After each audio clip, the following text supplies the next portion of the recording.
पिल्लू कुठे चालला तू? स्कूलला म्हण. नाही बरं खेळायला जायचं दीदी सोबत. चल. तर आम्ही चाललो होतो मयूरचं स्कूलला ॲडमिशन करण्यासाठी आणि लिफ्टमधून आता खाली गेलो आणि खाली आमच्या सोसायटीच्या खालीच किड्स फंटासी म्हणून एक स्कूल आहे, तर तिथेच मयूरचं ॲडमिशन करायचं होतं.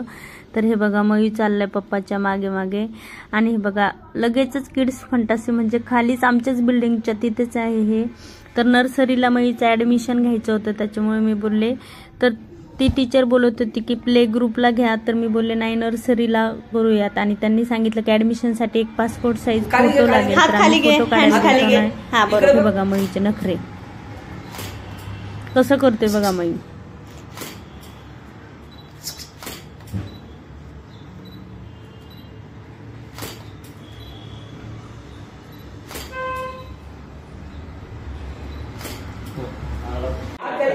हात खाली घे. चल पिल्लू खाली घ्यायचा असतं हात. किती छान दादा बघ. हे बघ की आंबेकडे बघ. वाव तसं नाही बघायचं, छान बघायचं. तोंड व्यवस्थित कर.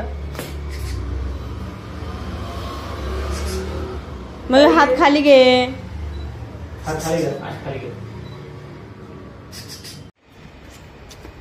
तर हे बघा नंतर आम्ही फोटो वगैरे काढून उद्या ॲडमिशन करणार होतो. तर आज मग आम्ही घरी आलो होतो आणि घरी काय मयूरवरती यायचं बोलत नव्हतं, तर तो बोलला चला आपण गार्डनला जाऊयात. तर म्हणलं चला जा, त्याला फिरून आणूयात जरा गार्डनला. आणि गार्डन म्हणजे आमच्या सोसायटीचंच गार्डन आहे, तर त्याची बॉटल खाली ठेवली होती. तो बोलत होता बॉटल घ्या पप्पा. तर हे बघा इथे आम्ही गार्डनला आलोय आणि मस्तपैकी मयूरला झोका, मयूर खेळत होता तिथे. तर मयूरला बोललं स्कूलला जायचं का? मयूर बोलते मला नाही जायचं स्कूलला. तर असंच मग आज मयूरचं ॲडमिशनची प्रोसिजर आता उद्या कंप्लीट होईल आणि उद्यापासून मयूर स्कूलला जाणार आहे. तर नंतर त्याला तर काय झालेलं, स्कूलला घेऊन गेलो तर तो घाबरत होता, त्याच्यामुळे तो काहीच खेळत पण नव्हता. त्याला वाटलं की आता मला हे परत स्कूलला सोडणार आहेत, त्याच्यामुळे तो खूप घाबरलेला. नंतर तो थोडंसं खेळला, मग आम्ही वरती आलो. आणि हा व्लॉग तुम्हाला कसा वाटला नक्की सांगा. तोपर्यंत bye bye, take care. Bye bye.